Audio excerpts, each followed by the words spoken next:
Okay.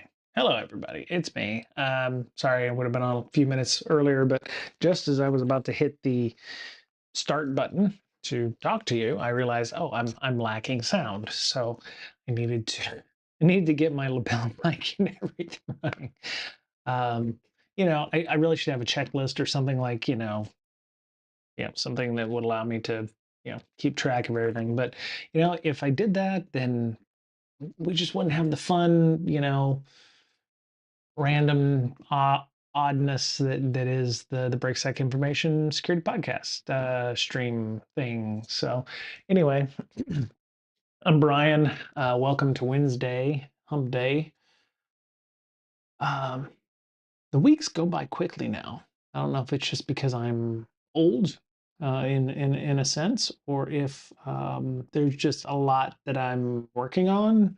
So, the context switching allows for like quick movements here, there, and everywhere.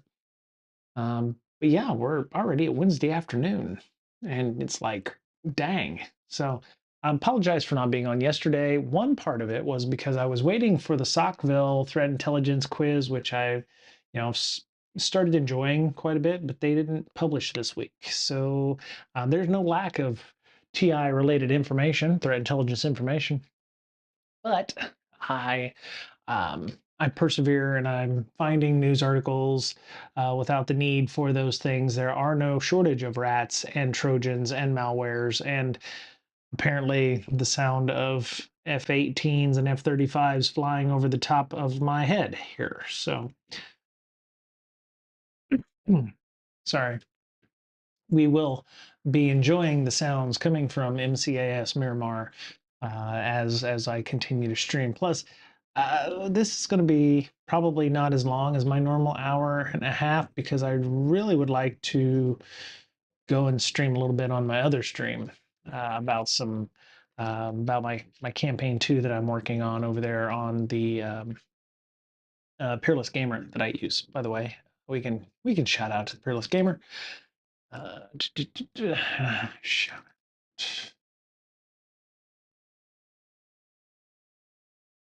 there we go.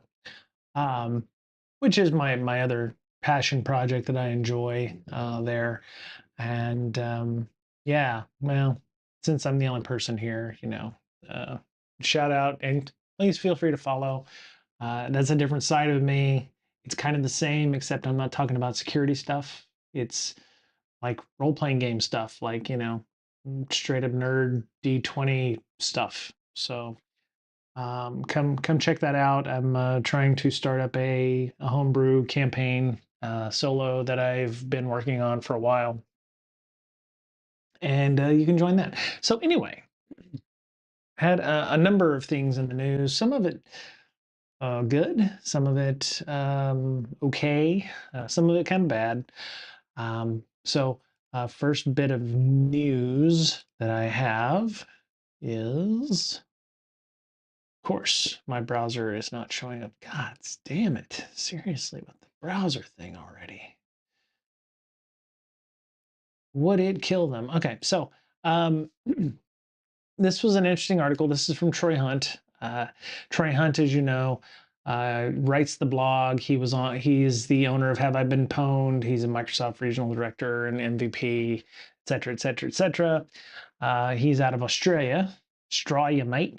Sorry. I'm sorry. I'm sorry. That was really an awful um, accent for those of you who are from down under. I love your country. I wish I could go there. Unfortunately, I'm too old and can't make you babies for immigration purposes, which is the last time we checked one of the big reasons why they allow folks in. I may have some requisite skills in technology and security, but yeah, I'm not going to be able to.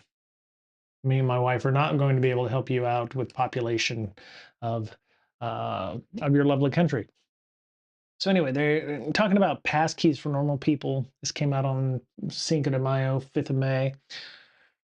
And he talks about how he got owned, right? How he got phished by somebody, and talks about using 2FA or the 6-digit codes in your authenticator apps, which I still kind of I still use a lot of the authenticator apps. I kind of use all of the possible 2FA options when I can.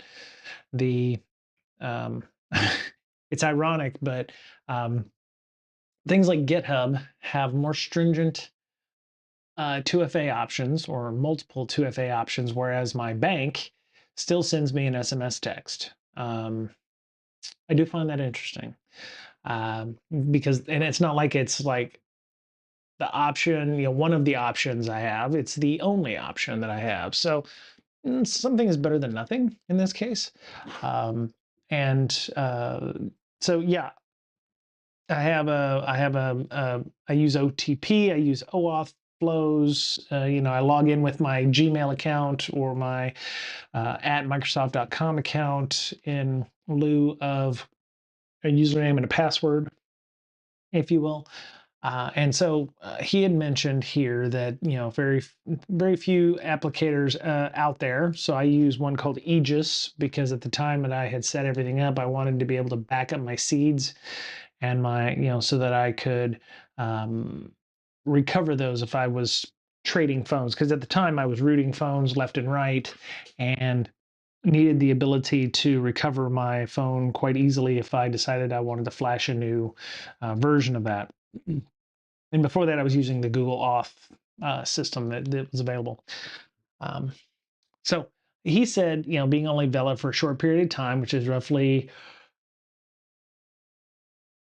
30 to 45 seconds, depending on how long your countdown is. And I don't know, mine's like, I want to say mine's like 30 to 45 seconds. Let me go see. Doink, doink. Yeah, I mean, it's going fairly fast. So I would say anywhere between maybe as much as a minute. Anyway, so it says being valid for a short period of time if someone obtains the OTP, which is one-time password, 6-digit PIN. They have a very short window with which to use it. Who can possibly obtain it from your authenticator app anyway?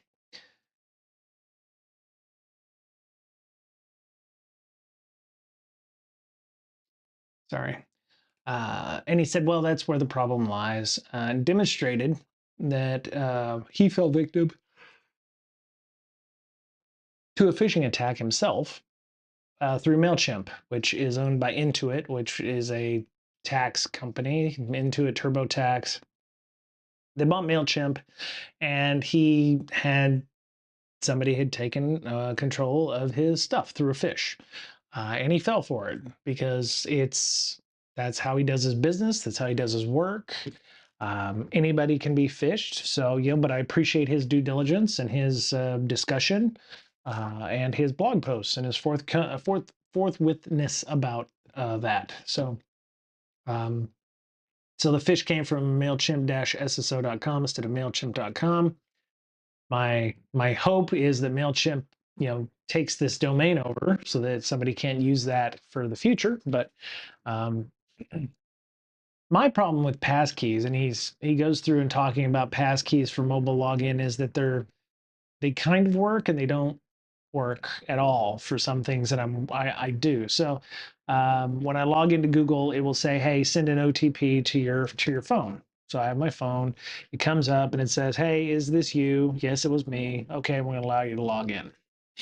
Other ways is like some kind of number. Like when I log into Microsoft, it gives me a number and it flashes 3 numbers on my phone, which then says which one of these matches the one on the screen. So if it's like 99, then I hit 99 if that exists on my phone, and then it lets me in because the idea that I'm the one controlling that is me.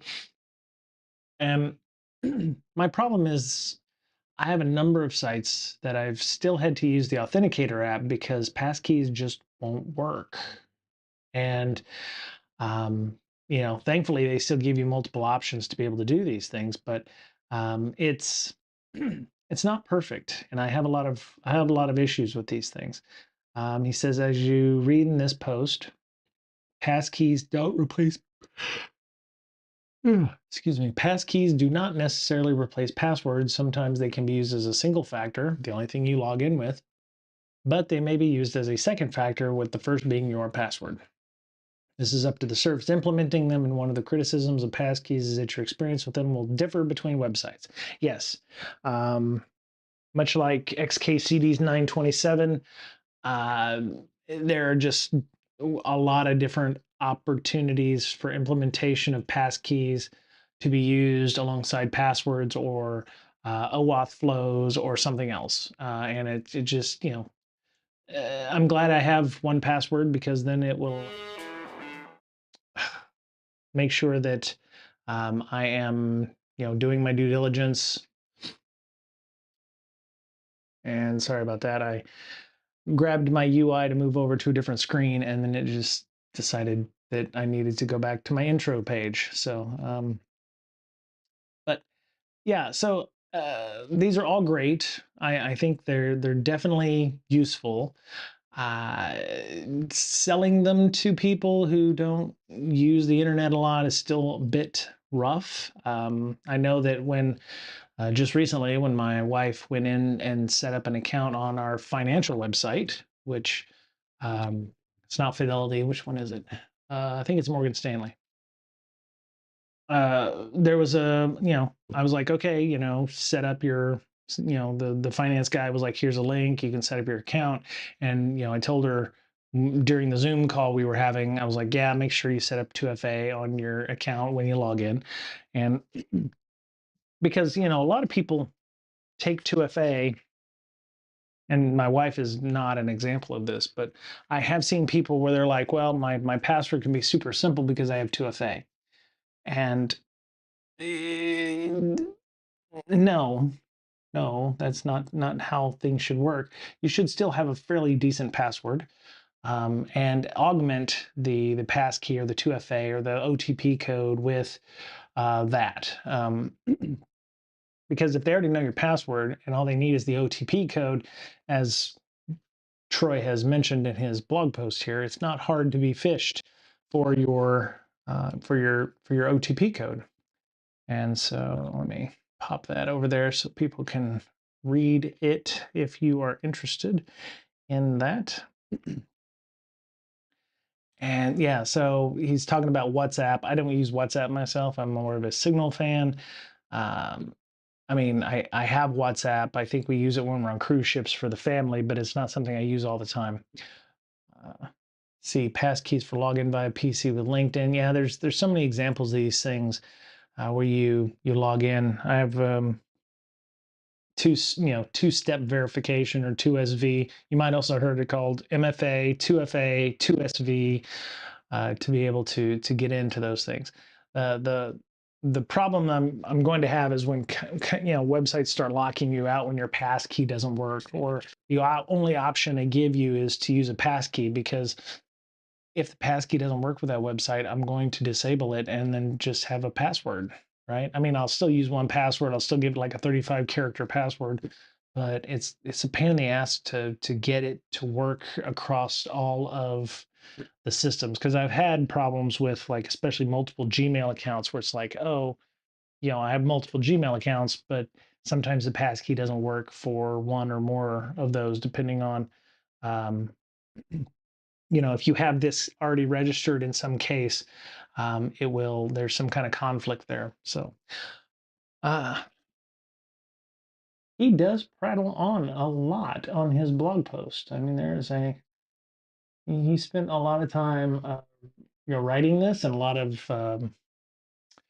screenshots. It's definitely worth your, yeah. Okay. So summaries down at the bottom, much like a YouTube video, you only really care about the last 5 minutes of the video. I've deliberately just focused on the mechanics of passkeys. Let me take a moment to highlight important separate but related concepts. Think of passkeys as one part of what we call defense in depth, which that is the application of multiple controls to help keep you safe online. For example, you should still treat emails containing links with a healthy suspicion, or whenever in doubt, which is always good because you don't want to just assume whatever you've got there is good to go. And oh, yeah, he does mention, as a matter of fact, that Microsoft has gone, any new accounts you create in Microsoft on Windows 11 or otherwise are now passwordless, which is causing problems for some folks.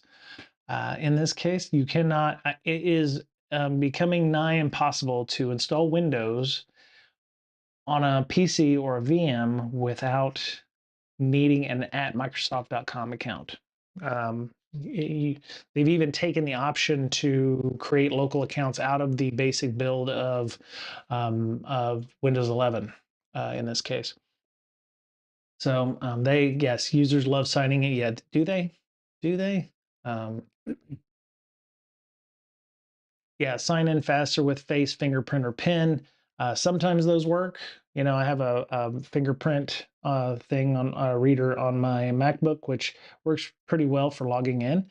But sometimes it works. Yeah, 98% versus. Yeah, users signing in with passkeys are 3 times more successful at getting into their account than password users. Really? Um, how badly are people remembering their passwords or not remembering their passwords? I don't have a problem getting into my account. Well, I actually have a problem getting into my account when my passkeys system doesn't work. So, um, plus I'm not a fan of just throwing my fingerprint all over the place. I really am not a. I mean, I use Apple's. You know, sometimes when I use 1Password, it asks me to use my fingerprint to log in, or I'll tap that to go in. Yeah, new accounts are passwordless by default. We're changing the default behavior. Brand new accounts will now be passwordless. New users will have several passwordless options for signing into their account. All of these require a phone or what have you. Um, so there's I would say most everybody has a cell phone that can support passwordless by default, but there may still be folks that don't have a certain demographic might not have a smartphone. They may have just like a flip phone. So I have seen some people eschew the whole, super uber technology stuff and go right back to an old, flip, clamshell flip phone. Um, you, so they say they're not missing out, which, I can understand that. You're not tied at the hip, having all of your Reddit and all your email and everything on your phone like that. Um, but yeah, and there's a, they'll get the passkey stuff right eventually, I think. But they need to. This is one of those things where they need to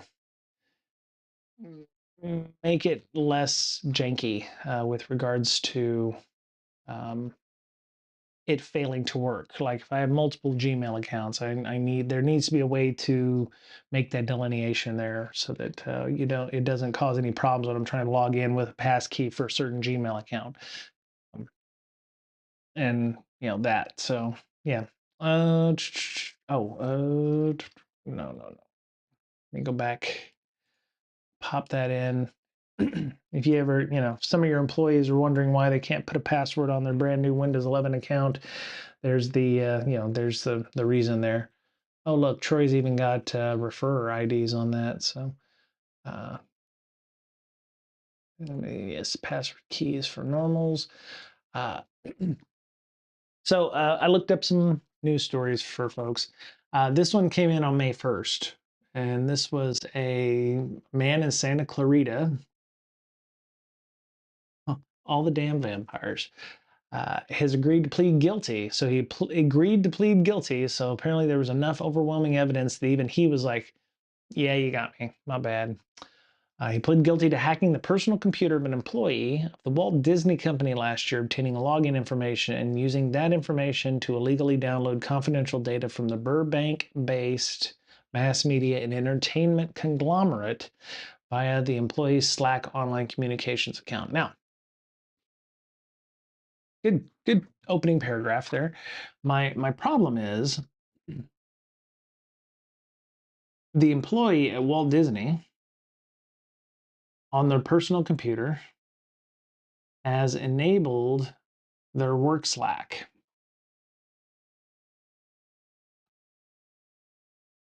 I mean, think about that. Um,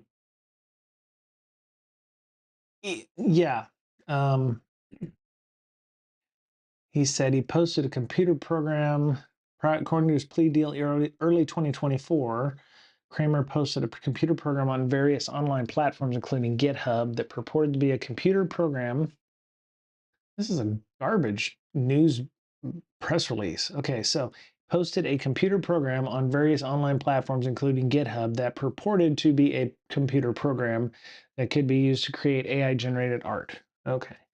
When in fact, the program contained a malicious file that enabled Kramer to gain access to a victim's computer. So he targeted somebody? Okay, so sometime between April and May, the victim downloaded the malicious file he posted online, giving Kramer access to the victim's personal computer. Okay, so Kramer's stupid because he sprayed and prayed. He was hoping that somebody would download whatever it was that he was doing on his GitHub or other online platforms. So he was fishing for people to download this computer program. Hey, create AI generated art. The person who works at Walt Disney is apparently does not have any kind of tools at their workplace to create AI generated art, and downloaded that to their personal computer, which they also use for their work Slack. Yeah, yeah. Kramer's this guy Kramer's a dickbag, but the employee needs some extra training and perhaps some kind of process to not include work stuff on their personal computers, because this is the least of their problems, right? Well, he did double down in May of 2024 and downloaded 1.1 terabytes of confidential data from thousands of Disney Slack channels.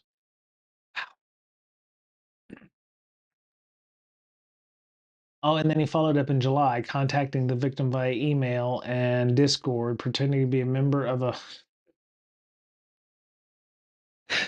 This is so stupid. Oh my God. He was a fake Russian based hacktivist group called Null Budge. The emails and Discord message contained threats to leak the victim's personal information and Disney's Slack data. Oh my God. Okay. And so the Disney employee was like, oh shit, let me report to Disney security the problem.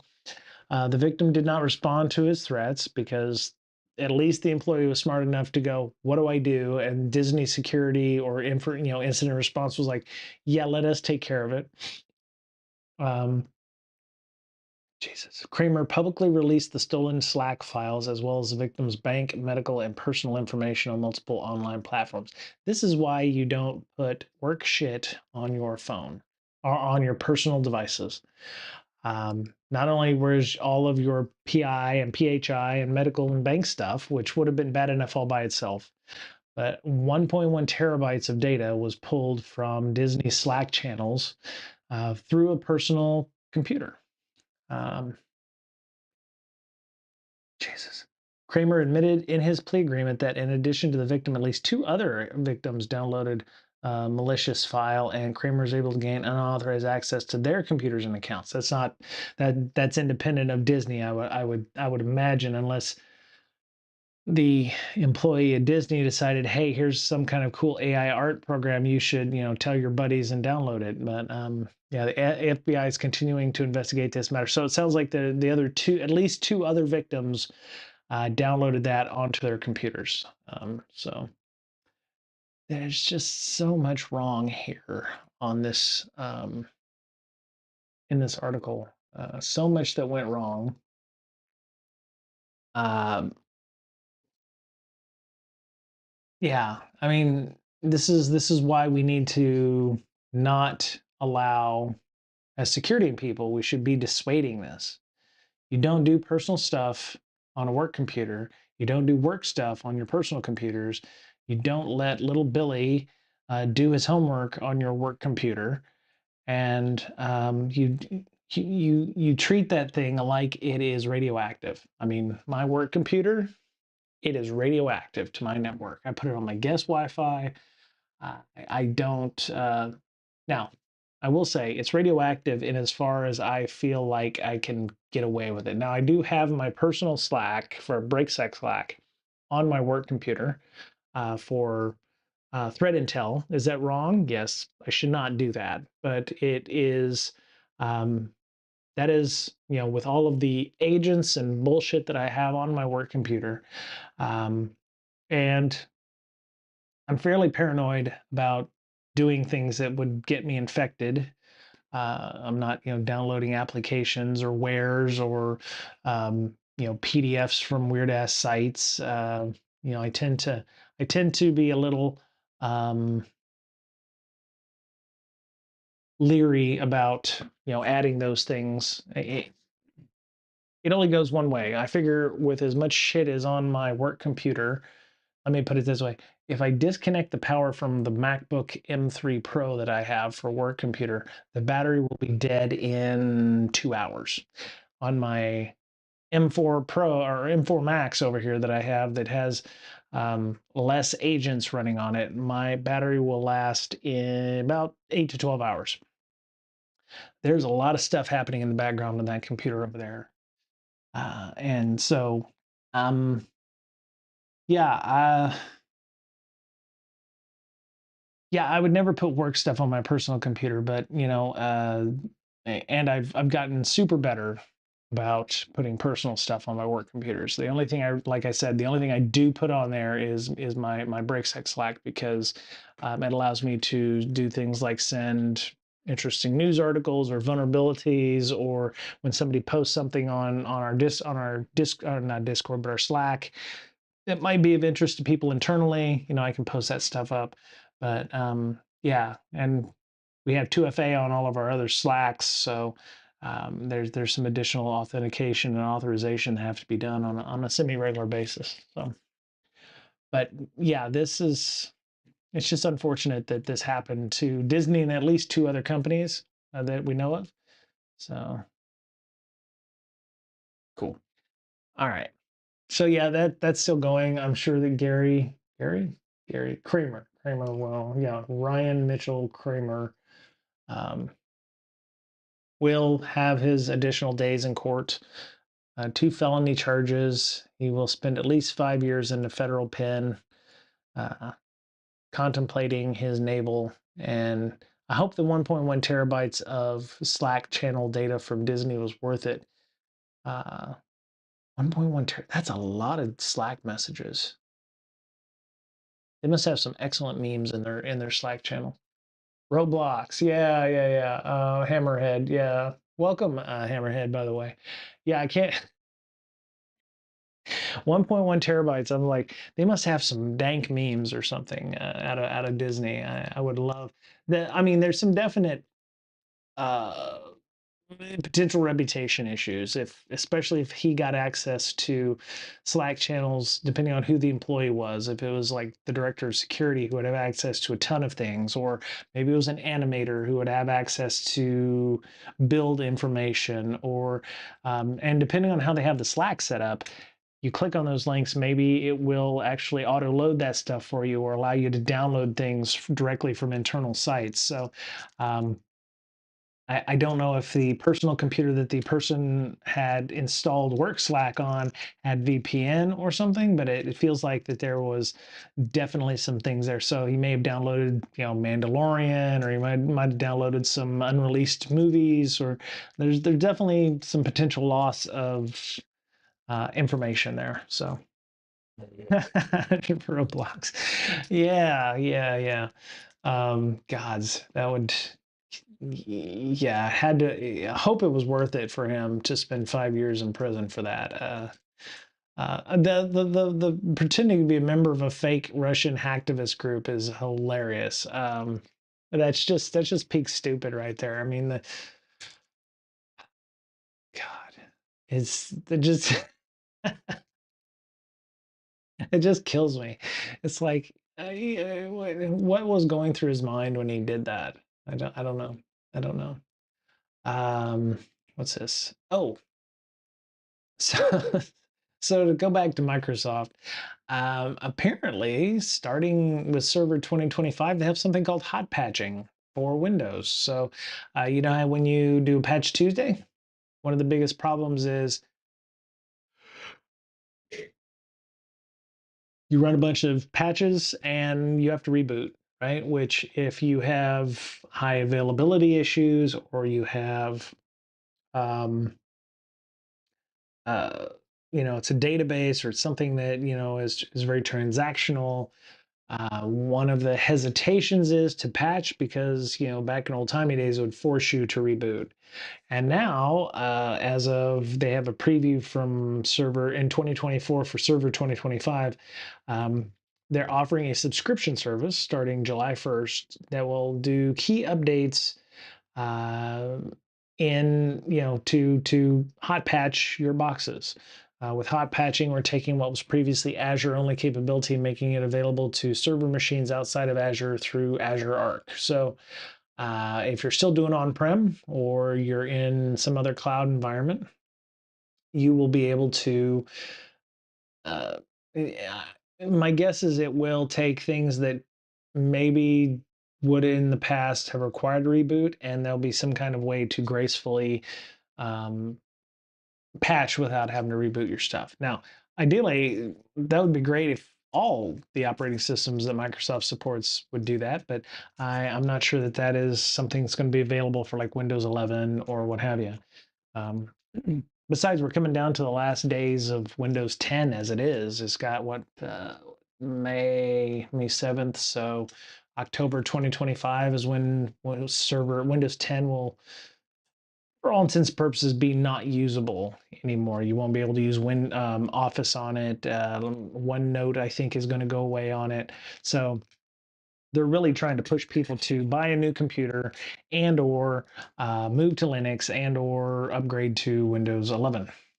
So I guess you could downgrade to Windows 7 if you really wanted to, but I saw a meme the other day where people were like, Windows 7, Windows 7 users, you'll never take Windows 7 from me and make me upgrade to Windows 10.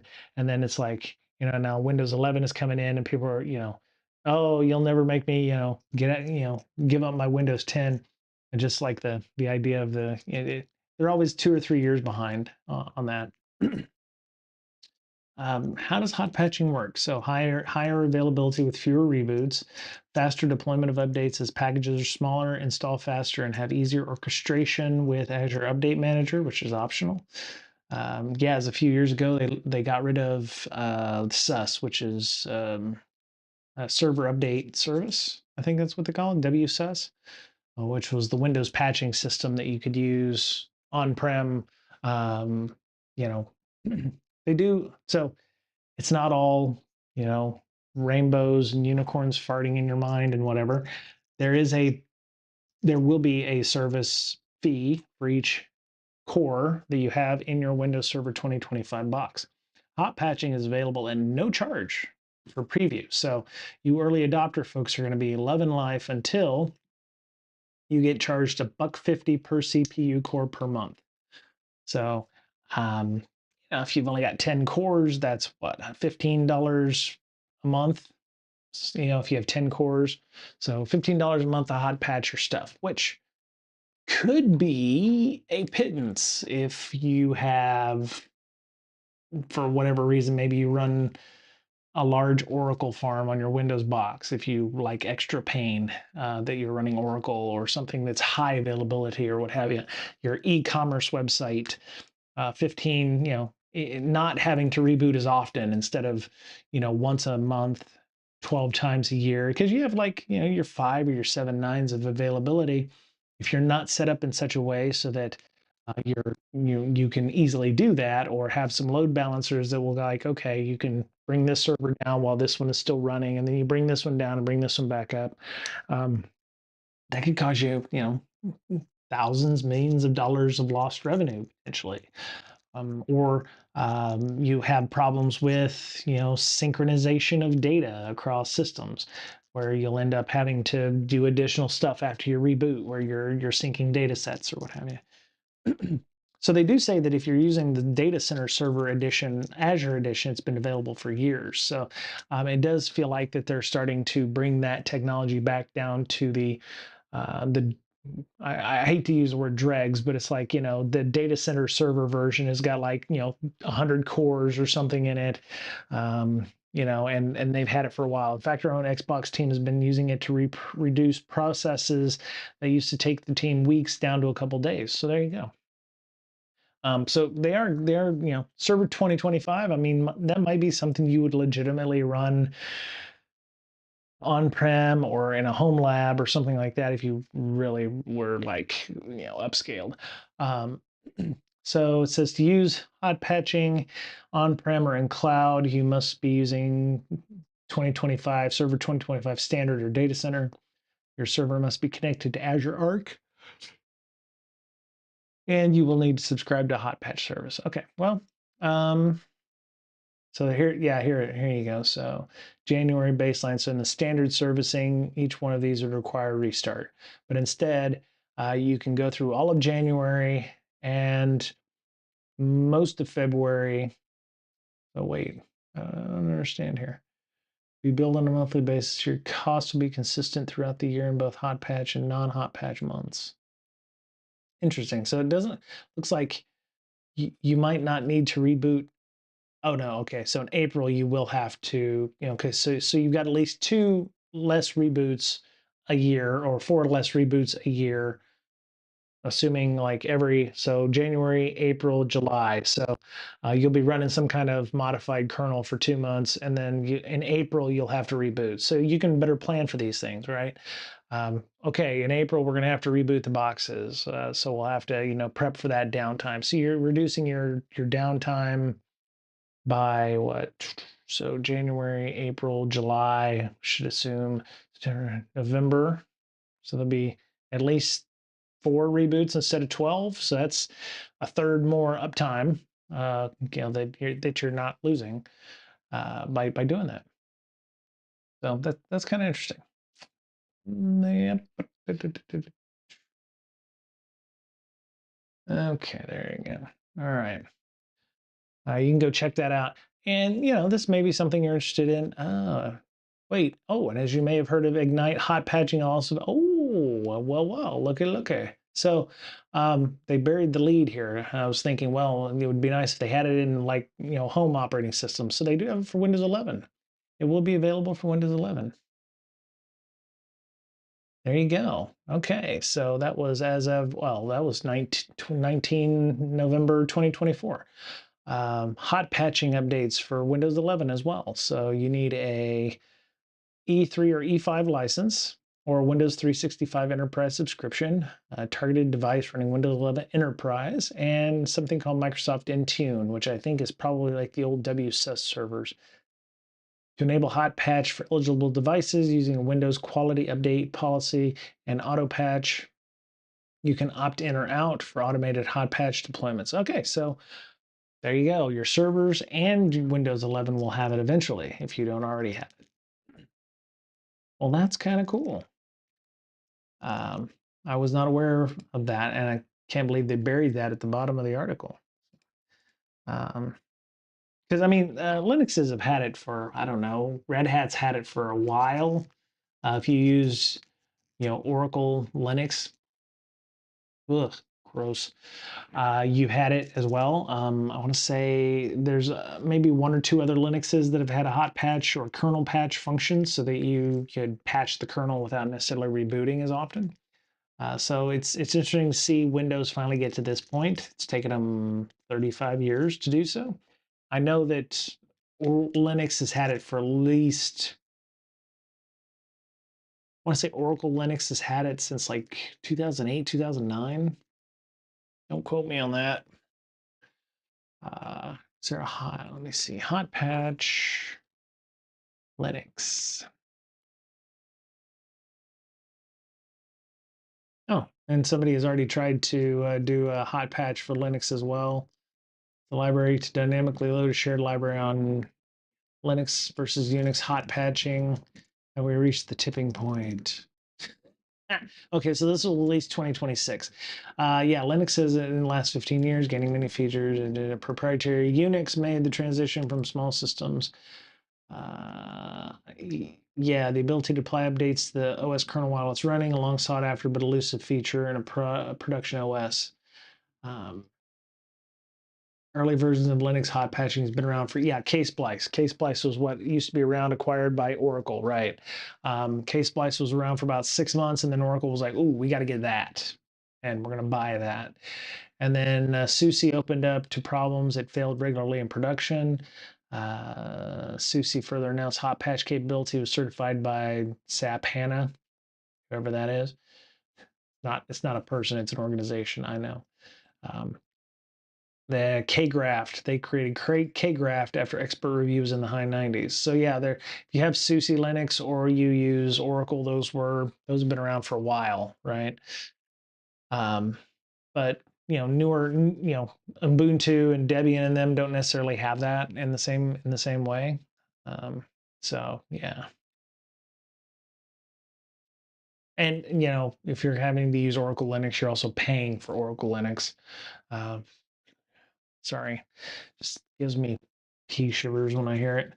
Um, it's just awful. But yeah, so all the OSs are going to have it eventually. All the Linuxes, all Linuxes have less of an option, but that's only because there's about 8 million Linux versions and flavors. But Windows has it, and I would be surprised if Mac OS didn't have it at some point. If you use Mac OS Server, they have that ability. I don't mind rebooting my box at 11 o'clock at night if that's something that needs to be done. Um, I would like for the updates to not take 20 minutes to build into the system, but that's just something I've had to deal with over time. So, what's this one? Oh, this is not a good thing. So full disclosure, I used to work for CrowdStrike. As a matter of fact, the house I live in, I sold a lot of pre-IPO stock around 2020 to pay for the down payment to this house. So I'm glad of that. But they're cutting 5% of their workforce, citing AI productivity gains. Apparently, AI is putting 500 people out of a job. Or um, my question is, are they going to rehire some of those 500 people, or is it really a cost savings? And they said AI-related productivity gains were a factor in the layoffs. It plans to continue hiring in strategic areas. So again, this is the discussion that we've had once or twice on here. It's like, are they getting rid of analyst positions? I mean, what are they considering to be jobs they're going to be gotten rid of? We're operating in a market and technology inflection point, blah, blah, blah. Lead at scale, blah, blah, blah. 10,000 CrowdStrikers. See, when I worked at CrowdStrike, I was like employee number 250. So I was there in like 2017 to 2014 to 2017. That's what it was. And then I waited for them to IPO, and then once they IPO'd, then pandemic occurred, and so I needed to get rid of my stock so I could, put a down payment on my home. Clear path to $10 billion in annual realized revenue. I think that's what ARR is. We're evolving how we operate. We're building on what works, simplifying execution, doubling down on our highest impact opportunities. Yeah. On the stock market today, CrowdStrike stock fell more than 4% to $424. Oh, I could have retired. Oh, I have to remind myself that the coulda, shoulda, wouldas, right? When I sold my stock, it was at $66 a share, and I sold 8,700 shares of stock. Um, $424 a share. Jesus. The layoffs surprised some analysts. Why? Why? Everybody's engaging in layoffs because of AI, because either they're not realizing the growth with the AI or they actually think it will save time and effort. Um, with the loss of 500 people at the company, one of two things needs to happen. They're going to do more work with less people with the idea they're leveraging AI, or they're hoping that, it will spur innovation with AI to kind of automate the drudgery, the tasks that are largely manual, or they'll use it to better. And again, I have no idea on their roadmap. I don't work for CrowdStrike. I may still know a couple of people who work there, but I don't talk with them on a regular basis. But they're going to do everything that every other company who's wanting to leverage AI is doing. They're trying to automate all the things. They're trying to use the data that they have to create better decisions. They're a threat intelligence company, so the idea is to use AI for better analysis. That's just what it is, right? So we found the announcement interesting, coming from a high growth cybersecurity vendor, but we believe management is proactively evolving and refo blah blah blah. While the stock could be range bound into earnings on June 3rd, the most likely buoys the outlook around operating income. Yeah, I mean, laying off 500 people, assuming what, 100 150, let's just say 150,000, and that's not even, it doesn't include developers or people who may be senior in the organization. So, 150 times 5 is, that's a lot.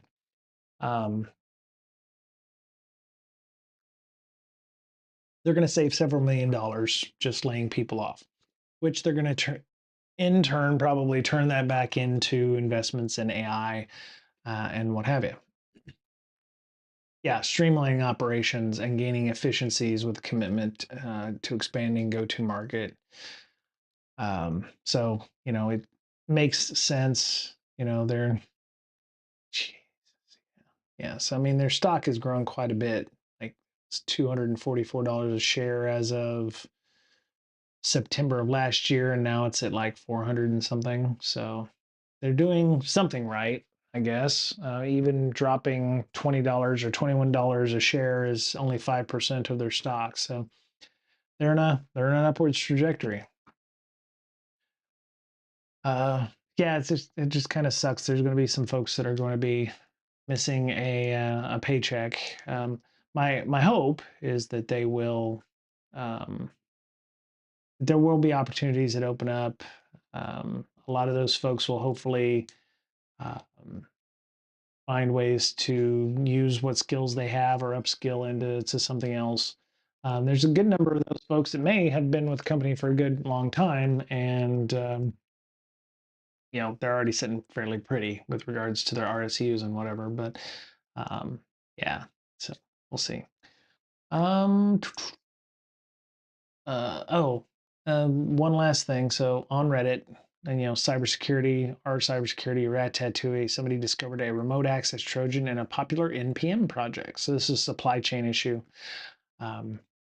So RAND user agent NPM package was backdoored, according to this person, Advocate Mac. They have been around since December 17, 2020. They have a fairly decent account, some post karma and comment karma. So it's not like somebody who just showed up yesterday with a new account. The rat was hidden by a white space in dist/index.js. It executes on import using a remote shell, file upload, and a path hijack. And it's in 3 of the affected versions. NPM token compromise is not GitHub. Okay. On May 6th, yesterday. So they detected the NPM package had some crazy, weird, obfuscated code in dist/index.js. The package, 45,000 downloads last week, our weekly average of 45,000, had been backdoored with a remote access Trojan. It was it first turned malicious 10 days ago, so unfortunately it almost certainly has had some impact. Okay. This is exactly why I have Slack on my work, my breaksec Slack on my work, because I feel like I need to post this up in our work for people to take a look and see if maybe we have this running in our environment. This is not something that has made the news or has not shown up in the news. So I'm going to pop that into our chat for work. And the great thing about Slack is I can send myself a message and then I can get that message over on Slack. So I can send pictures or whatever. And it's just an easy way of getting that information. So what's it doing? PHG is a deterministic string shuffler that decodes the payload at runtime. The loader builds and runs the final stage payload, which is fully operational remote access Trojan, or RAT. 1 second. Let me post this up for everybody so they got it. If you use NPM packages, you use a lot of NPM packages, I would suggest taking a look at this one because this one looks just not specific enough, very generic. Somebody could be using it to create random numbers or do whatever in your environment. So take a look at that one in your environment to make sure that people aren't doing it. Looks like it constant Axios require socket.io client. Socket, here's the IP address that it's reaching out to on 3306. Interesting. So that's a MySQL port 3306. Persistence on Windows, path hijack. Oh, this is the rat. Yeah, okay. So sets up persistent socket to a C2. Listens for remote commands from the attacker, uploads files using post, HTTP post, and executes shell commands via child process execute. So there's a good number of ways to find that remote access Trojan. You might also, they probably should have, removed or defanged those HTTP URLs. Yeah, so path, like all good attackers, they try to persist. They built in some sneaky functionality to hijack Python tools on the machine. So they inserts a fake Python directory in front of the path. So to call Python, pip, etc. would execute attacker controlled binaries instead of legitimate ones. That's very interesting.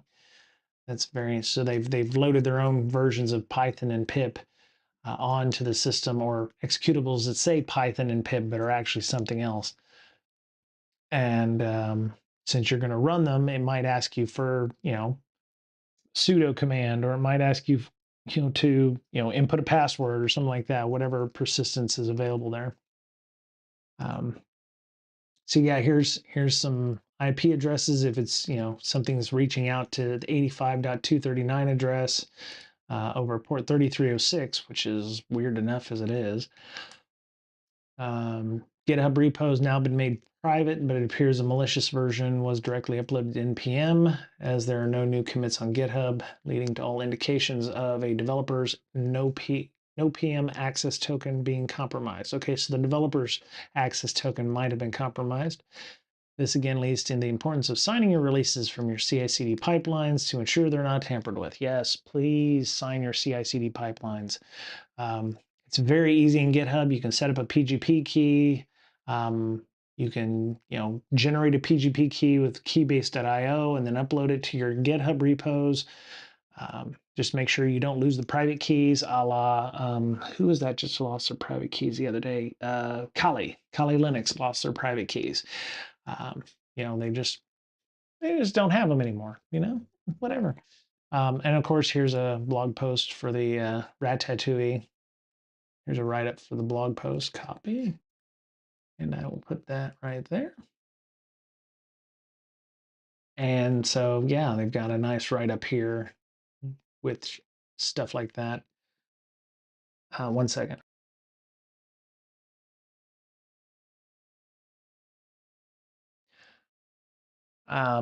Yeah, so there's all your indicators of compromise. Oh, and they got a nice little YouTube video. We'll explain it as well if you're So we have interested. another supply chain. Okay, you got a guy with a big giant microphone, and you can hear him talking in the background. So yeah, you can go check him out. What's his website? I don't want to play it. I just want to. Aikido Security. Okay, so Aikido Security. Let me go grab that for everybody. Okay, and paste. Cool. Wow. All right. Malware researcher, Charlie Erickson. Okay. Might be interesting to get that person on. Maybe we talk about those things. I would like to get more interviews on. I know we did a number of interviews last year, but I've been kind of remiss in my, uh, interviewing this year. So maybe I need to, do a little better job of finding some more interviews to bring people on and talk. So, um, let me think. I don't think there's anything else. I going to spend some time on my Peerless Gamer stream here in about an hour or so.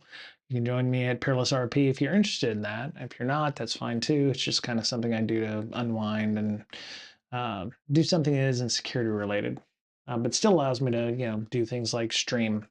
I will be streaming it on Twitch and on YouTube as well. So yeah, hope y'all have a good day. I'll be back on Friday. We'll do some more boot.dev, some object-oriented programming. Still going through some of that. It's pretty good. And yeah, hope you take care. And we'll see you in a couple days. Okay. All right. We'll talk to you soon. Bye, everybody.